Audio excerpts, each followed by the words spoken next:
MVP. The most valuable poet on the MIC. Now, another thing, Okay. I know for myself, I traveled here using MTA, Yeah. the bus, the train. Yeah. As native New Yorkers, we always take it. Yeah. I don't know about you. Maybe you took a Yeah. cab here, right? Yeah. But I definitely took the MTA service. Yeah. But then on the opposite end of that spectrum, Yeah. at some point you created a poem called "Fuck the MTA." Yes. Right? It gets no more direct than that. Yeah. If you don't mind me asking, what was the concept of fuck MTA? If we take it to work every day, Yeah. what made you so ballsy to say that? Okay, so there's a lot behind it. For one, what made me, I've had that concept in my mind for a while, for Okay. a few years. There's, again, for those that are familiar with organizing that are watching this, there was a protest a couple years ago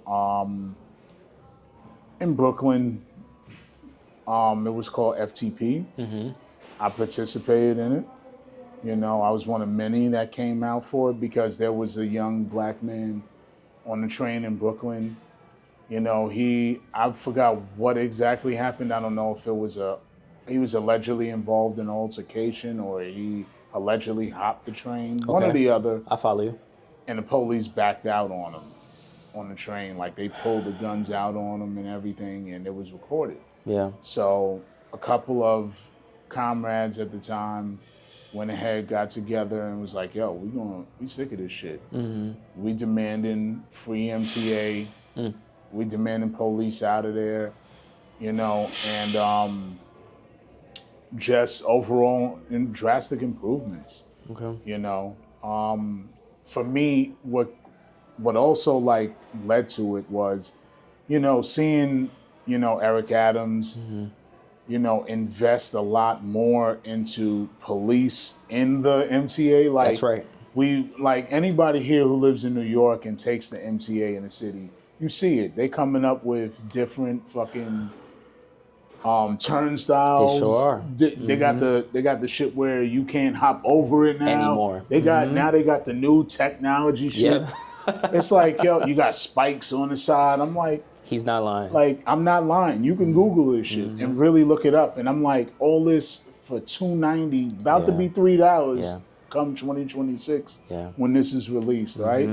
It's gonna be $3. And I'm like, you want people to pay, you spending all that fucking money, billions of our tax dollars into police, into stopping people from hopping the train, but you're not spending money on fixing the trains. Yep. You're not fixing the signal maintenance. You're not cleaning the trains Definitely or the not stations. doing that. You're not making sure people are safe. You had a woman get set on fire and the police walked right by her. Indeed. And I mentioned that. That was in the poem. ridiculous. And I'm like, but y'all ready to clothesline niggas that hop over the train For to $2.90. hop over.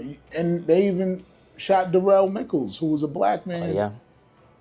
They shot him over $2.90. Yeah. They shot somebody in the head over $2.90. You know what I'm saying? It's like, come on. When you put it in that perspective, right? Yeah. It tells us and it shows us our priorities are all fucked up. Yeah. As a culture, society, and New York, right? What are we really prioritizing if we are being so vigilant on $2.90 or $3? Right. And we're not worrying about the security of those environments. Yeah, and not only that, it's like, think about it, man. You look at everywhere, you could always judge a society by how it treats its most poorest people and its most vulnerable people. Yep. You got people that sleep on the train. I'm gonna be honest, I don't want to deal with them when they on the train, they sleeping. I see the car empty, I already know somebody homeless is on it. And am I happy that they're there? No. But at the same time, they didn't ask to really be there. Yeah. It's because of capitalism that they're there. It's because of capitalism that they don't have anywhere to live, even though we got a dozen buildings being built that are fucking empty. Yeah. Yeah. You understand what I'm saying? And it's like they gotta live and sleep on this train because they don't want to go to the shelters. Yeah. because them shits is like jails to them, you know? Curfews, everything. Yeah, you know, you getting kicked out during the day, get the fuck out, and then you got to be back by the time the street lights come on. That's you getting treated like a child. Yeah.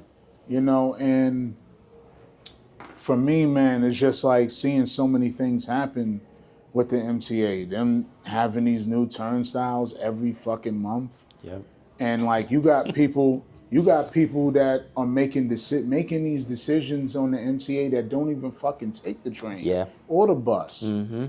They making decisions. These are motherfucking millionaires and billionaires making decisions that affect our lives. And not theirs at all. No. On the day-to-day. No. And then you got kids selling candy and churro ladies getting fucking harassed. Yeah. I'm like, come on, what the fuck? How are people supposed to make a living? How? Mm-hmm. You know? And I'm gonna take a little side quest here. Because there's one more thing I want to add. Like, this is your interview. There's one activist or organizer okay. who I was cool with, you know. Okay. And I told him about the concept because I wasn't saving it for me originally. It was gonna really be for him to make a song. Really? Because he's a rapper, producer. Okay. So I went ahead and was like, yo, if you go ahead and you put a dope beat, a dope hook behind this shit, you know, and you got somebody on the hook and you do a video to it, I said, that shit might be an anthem. It might get some buzz. Yeah. Because everybody always complains about what mainstream media is not reflecting reality. It's out of touch. I'm like, make something relatable. Yeah. And niggas' answer was like, yo, like, I'm not an activist rapper like that. And this was February of 2024. Okay. And I was at a performance. I was performing a poem there about Delancey Street and everything. Okay. And I was just shocked. I'm like, nigga, you post about every fucking thing going on, and you post about old school rap and conscious shit all fucking day, substance. And I'm like, here you are with the opportunity to put it there. Yeah. And it's like, you know, man, like, it's disappointing to see niggas do that. Yeah. Man. And then, like, you know, be preaching all this shit. I'm like, that's why, like, sometimes I'm disillusioned with the movement and the left and leftist spaces, because it's like a lot of niggas talk the talk but don't walk the walk, in my opinion. Yeah. Because I don't, you know, not saying homie don't organize, but it's like, fam, like, nigga, use your art. Yeah. That's a weapon. Why don't you think that's happening at the clip that you would like it to be number one? Is it out of fear? Is it other variables that we aren't seeing as average consumers? Yeah. Could you speak to that a little bit more? Sure. Like, so I think number one is fear. You know, you losing a bag. A lot of people don't speak on Palestine. Why? Because the people with the funny little hats run a lot of these record labels, run a lot of stuff in the entertainment industry, and they will cancel your ass. They sure will. Look at Kyrie when he reposted that documentary a few years ago. Yeah. They went ahead and went after him. It's real. You know what I'm saying? It's real. And if he didn't have a guaranteed contract, his ass would have been done. Yep, blackballed out of the entire system. League, and thank God he didn't, you know, but I think fear of losing your career, and then excuse me, I was talking about this with my comrades a few weeks ago. I was like, yo, the reason why I feel like a lot of people are not really engaging in organizing and activism like they used to, or having solidarity, is because there's no support system. It's like, if you ask me to go out on a limb for a cause, to go hard for it, and you ain't gonna have my back if I lose my job, right? If, God forbid, I go and get arrested, are you gonna take care of my mom? Are you gonna help pay them bills? Are you gonna bail me out? Are you gonna go ahead and make sure shit is right? That matters.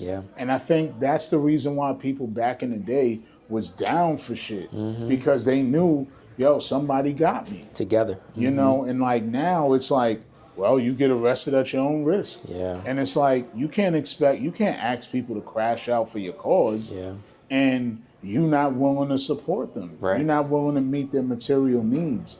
And I think that we as the left got to get got to get better at that. And I reference that, and I'll talk about this poem later. Go. You know, in The Gatekeeper a little bit, the beginning of it, I referenced that. You know, we got to get better at supporting each other and showing up for each other. Yeah. Because we can't keep talking about the Panthers and the Young Lords and highlighting them. They had a support system and a network for every fucking thing they needed. They really did. Why in 2025 we don't got that? It's because niggas is selfish and nobody wants to lose anything. And on top of that, people are too individualistic and want to use this shit. Right there. A lot of activists and organizers are doing this shit for their resume. They're not doing this for a cause. I was gonna say, with commercialism on the rise in America, and civil aspects are becoming more popular. That's a part of commercialism, right? And people are semi-riding the wave for the sake of getting more traction to whatever they're doing. So it's maybe that a brunt of what's happening even in this space, where people are joining, fighting for a cause with quotation marks, but what they really care about is individualism, opposed to collectiveness. Exactly. Right? That's exactly what it is. But then in society, how do you recreate or refine the Black Panther movement in today's age?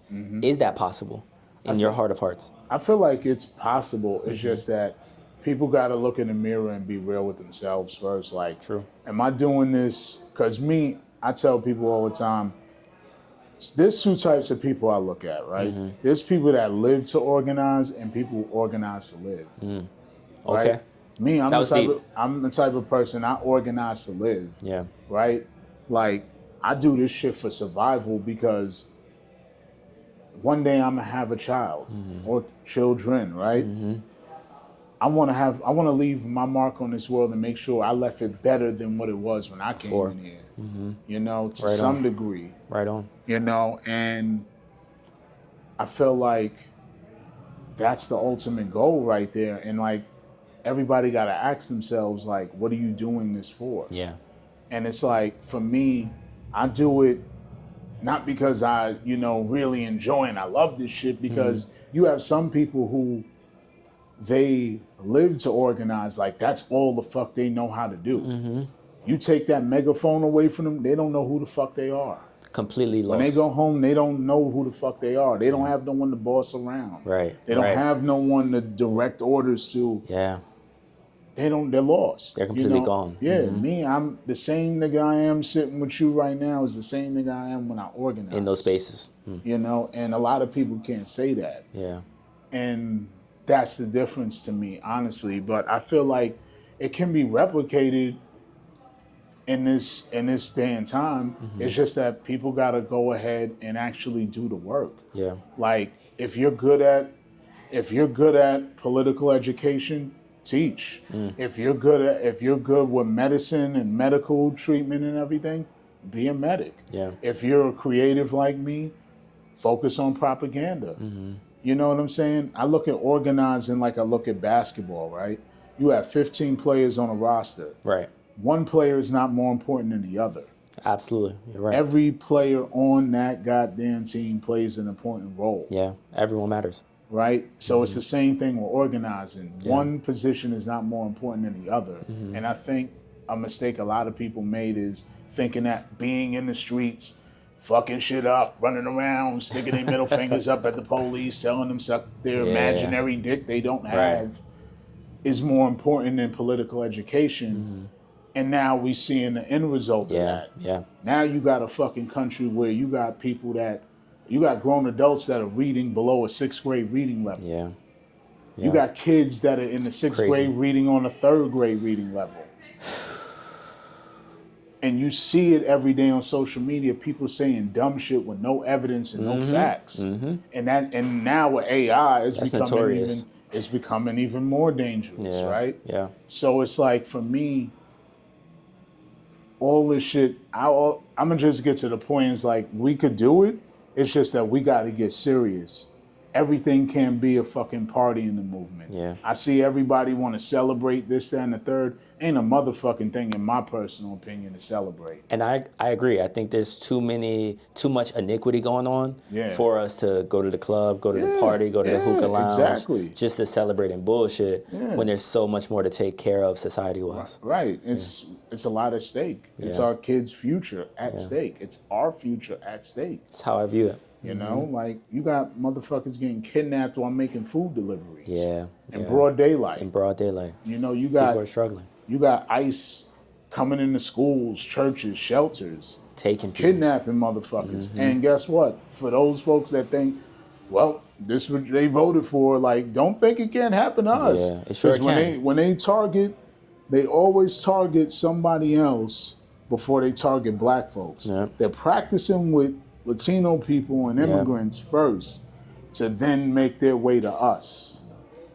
Don't get it twisted. They always have done it. And you said that to me a while ago. You said that to me a couple months ago. Yeah. And I didn't really think about it until you mentioned it. Yeah. But that rings to be true continuously. And that may be happening right behind our eyes as we know it. They're prepping to be efficient within treating us a certain way where we maybe cannot react quick enough.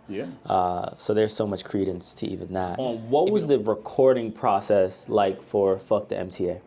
Okay, so the recording process for Fuck the MTA was essentially like I do all the other poems. Okay. I went to Jambox Studios. Sure. You was there. Absolutely. Got some footage, maybe of that or other I think we got recorded. We got some footage. But yeah, essentially the engineer, he was young and there was a young lady there and they were feeling it. Yeah. You know? They felt it was very relatable. Yeah.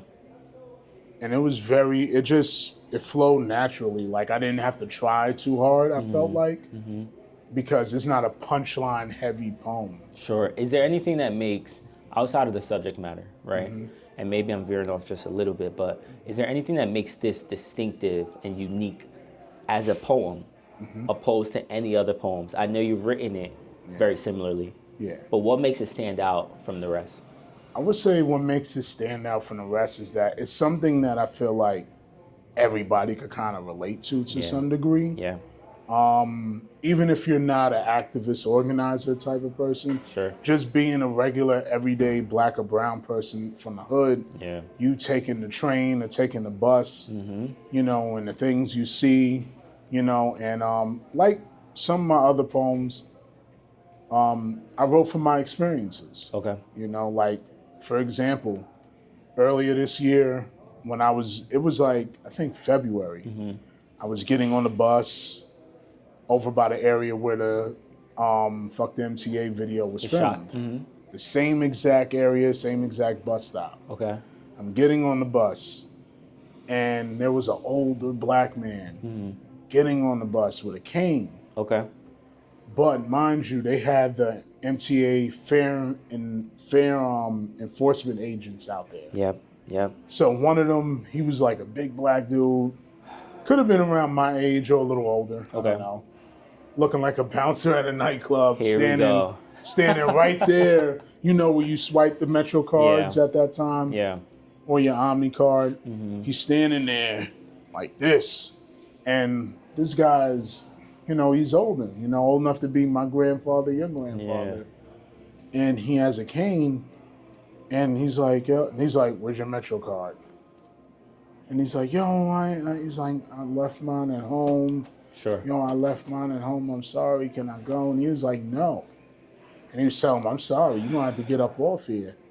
And I'm right behind him, I'm like, yo, you serious? Yeah. I'm like, yo, you fucking serious right now? $2? And I said, yo, I pulled out my Metro card and I just swiped him in. That was love. And I said, go ahead, man. Wow. And then I proceed to get on the bus. Yeah. And he's like, yo, hold up, you gotta swipe for yourself. And I was like, all right, bet. Let me go put my stuff down. Okay. So I go put my book bag and my jacket in the seat, and I'm coming back to go swipe. Sure. And the dude is like, nah, yo, you got to get off the bus and everything. He was like, let me see your ID. I said, nigga, I ain't letting you see my ID for what? Why? For what? I said, I would have got on, because you mad because I swiped him on the bus, I'm about to swipe back. He's like, yo, you can't, you already stepped on and anything. I'm like, power tripping. nigga, you serious? Yeah. And that's why I really despise when I see black and brown people sign up for these jobs. It's not just a job, y'all. I hate to say it. I hate Break it down. I hate when I hear people say, yo, my man's is a cop, or yo, my man's is an MTA fair enforcement. Yeah. He don't harass nobody. He ain't harass your ass. Yeah. You don't know who's fucking aunt, uncle, son, daughter, whoever. Yeah. You don't know who the fuck they was harassing. It's true, though. That is absolutely true. Like, and at the end of the day, if they could do it to them, it's only a matter of time before they do it to you. You know, and yeah, it's sickening. And I eventually got off the bus because he started calling for backup. It became a spectacle. Yeah, he called the rest of them on there. I said, let me get off this fucking bus. You're not arresting me for this shit. And it sounds like he only escalated it because you were being a good Samaritan. Yeah. By helping an elderly person. Yeah, and funny thing is, like a week later, I bumped into the same older gentleman. Really? Up the block from where I live. He's like, yo, I'm sorry about all that. He's like, yo, I appreciate you helping me and everything. Yeah. I was like, man, you ain't got nothing to be sorry about. I said, man, as shitty as the MTA is, that shit need to be free. Yeah, yeah. The government need to pay for that shit. Yeah, especially for older people. Yeah. Right? There should be an aid fee or aid cost that falls under their financial, rights. And not only that, man, it's like, you don't see no fair enforcement agents in no white neighborhoods. Not that I know of. I haven't seen I've it. never seen them in Manhattan. Yeah, but they catch us at Hunts Point. They catch us at 125th. Yeah. We're predominantly phased in.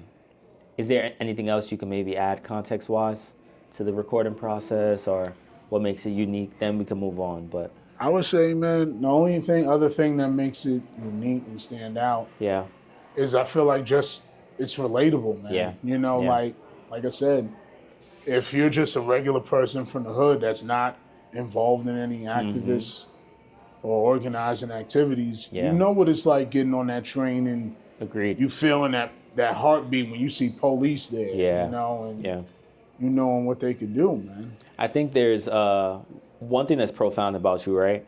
A lot of your poems are very concentrated, but it is tailored for a certain demo, right? But this poem allows it for a wider audience. Even though it's still concentrated, it's a broader topic that anyone, no matter color, creed, if you're in New York City, to a degree, if you're a minority especially, you've experienced some disparaging moments while either entering MTA, leaving MTA, or seeing someone else have to deal with it. So I think that's why it's so powerful, yet also connective, no matter the person. So I want to say great job there. Thank you. You know?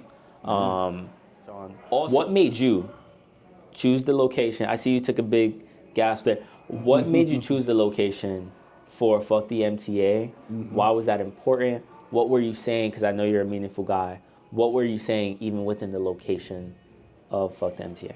You know, for me, it was, I wanted to pick somewhere that represents my area of the Bronx. Okay. You know, and that's the closest train station to where I live. Yeah. So for me, it was just showing that, you know, hey, this happens in Soundview. This happens in this area right here. You know, and I feel like a lot of times people overlook where I'm from. Okay. You know? Does that go for the entire city, or what's your optics on how it's overlooked and how do people look at Soundview?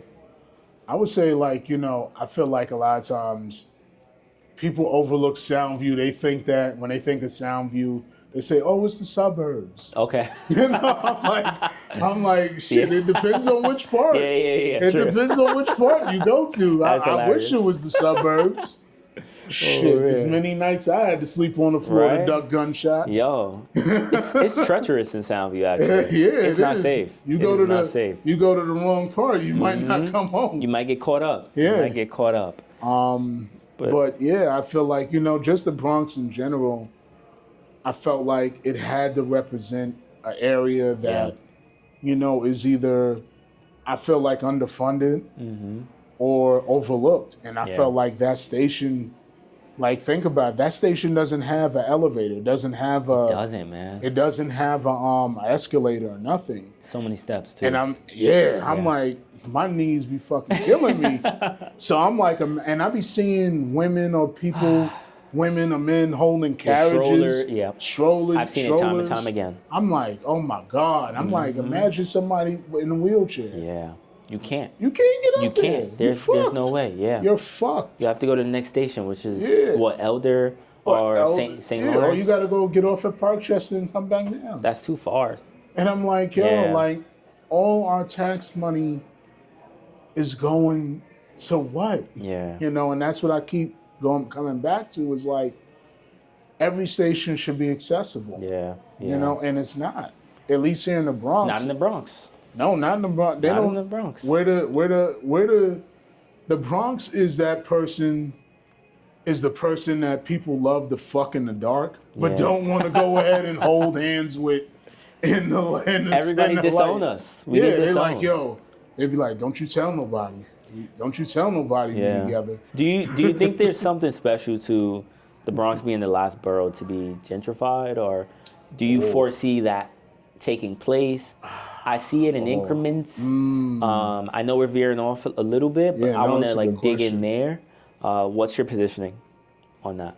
On it being like, why do you think it's number one, the last borough to be gentrified and touched? And then also, what do you foresee maybe happening down the line in the Bronx?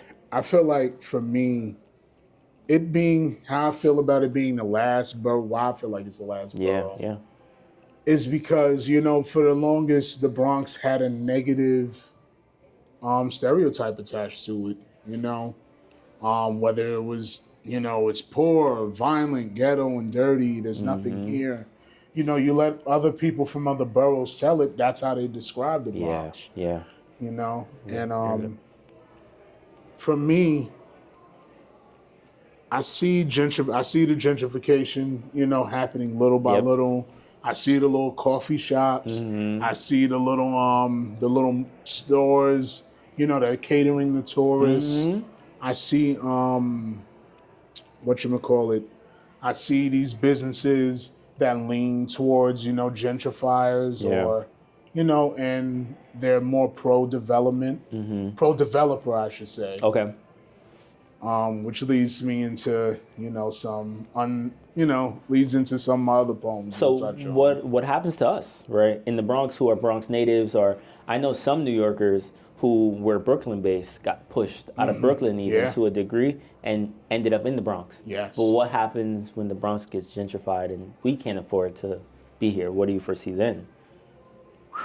We getting pushed the fuck out the city. Yeah. Because it's like, this is from what a lot of people have told me. A lot of people that have come from Brooklyn that live here, they came through the shelter system. Yeah. So it's like, you got a lot of people coming into the Bronx now that are not even from New York. They're coming from out of town. Yeah. And they're coming through the shelter system. Right on. So it's like, it's displacement on top of displacement. And it's like, it's not even your fault. It's just, you got to find somewhere to live. Yep. And unfortunately, the cost of you finding somewhere to live is someone else's displacement. Yep. And it's sad because it's like, there's a dozen empty buildings here. There's so many right now. That are untouched. Especially a lot of these new amenity buildings. Yeah. Right? That unfortunately, when you go on Housing Connect. Oh, man. And Housing Connect used to be an avenue for people who actually couldn't afford a greater place to live value-wise. But now, if you go on Housing Connect, they're asking for people who's making $85K, $90K, when it used to be $30K, $40K, which is around the ballpark of a lot of people who are disenfranchised. Yeah. Right? So it's interesting to hear you speak on that. Another thing I want to know more so is the filming process, how people reacted to it. So we spoke on the recording. Yeah. But the filming aspect, how did people react to the overall visual, and how did you come together with your partners to make that visual happen? Okay, so are you asking like during the recording how people were reacting? No. Or after? After, right? Oh, okay. After you put it out, you put out the audio, you put out the visual too. Yeah. How did that all come together, and what was the reaction? So shout out to John from Right Where You At. Shout out to Sean. Amazing dude. Yeah. by Tell the me way. about your relationship. Man, listen, it's you blossomed. put me on to him. But it's definitely blossomed. Yeah, no, So I'm intrigued. it's definitely blossomed. You had put me on to him. You was doing a video Yes. shoot earlier this year. For Black Boy. Yes. Yep. I think it was in Parkchester. It was, yep. And I'm just like mesmerized. I'm like, yo, They had a all this lot shit. going I'm on. seeing the drones Yeah. going up. I'm like, oh shit. And then I see the final product. I'm Yeah. like, oh nah, I gotta hook up with this nigga. Yeah. Yeah, we gotta do something. Let me connect. So how do you guys start building? What is that? So after that, we was already chopping it up there at the Okay. video shoot. But then after that, I followed them on Yeah. Instagram. I started, like, I hit them up, said, yo, how much is it for a video? He told me his price. Okay. And I was like, oh, that's very affordable. Yeah, yeah. And I just started friendly. taking my time because at that point I was still unemployed. Okay.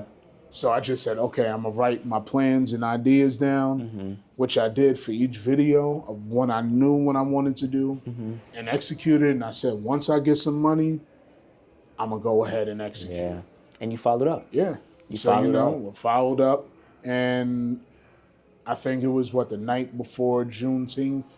I had already recorded everything. Yes. So Yes. we was good with that. And then I believe it was the weekend of the 4th of July. I believe it was around that first Sunday. Okay. It was that Sunday we recorded. It was hot as shit. Yeah, it was, man. Oh, man. It was a sauna in that It bitch. was a sauna Oh, outside, man. yo. Oh, man. A nigga was It was a sweating bullets. sauna. But this man is a fucking hard worker. And in order for you and John to create that relationship, right? Yeah. You had to have a strong follow through. Yeah. And why I say that is because they never had a person like yourself on their platform as consistent. So there has to be connection between you and John somewhere where he not only respects the person, but also respects MVP, the craftsman, right? So when you guys finally put out the full product, Yeah. how was it received? Wow. Okay, so first there was the one-shot visual. Which was tough. Was was that tough. was with me. Yeah. I was spitting a poem where I walked through the exit door, Yep. and I'm just spitting and he's That was circling special. around. Yeah. Like, if any of y'all ever watch the Red Bull Spiral freestyles, check them out. You'll see like the rappers, they'll be going Yeah. around and the cameraman will be following them around like in a circle A while they 360. rapping as they're like they're the focus of it. Yep. So that's what I kind of wanted Okay. for this. Got it. And It was well executed, yeah, it man. was well executed, and people was just still going by and everything. Which made it feel more organic. Yeah, Right? and I think I did that after there was a massive flood in New York City after the yes. rain. Yes. And all the train stations were Indeed. flooded. Indeed. And I was in the doctor's office, and I was like, yo. I hit him up. I was like, damn, it would be great to drop the video today. He was like, yo, it'll be ready. The full video will be ready by Friday. Okay. He was like, but if you want to drop the one-shot visual today, I could have that ready for you in about an hour or two. I see. I said, let's do it. Let's do that. Capitalize, man.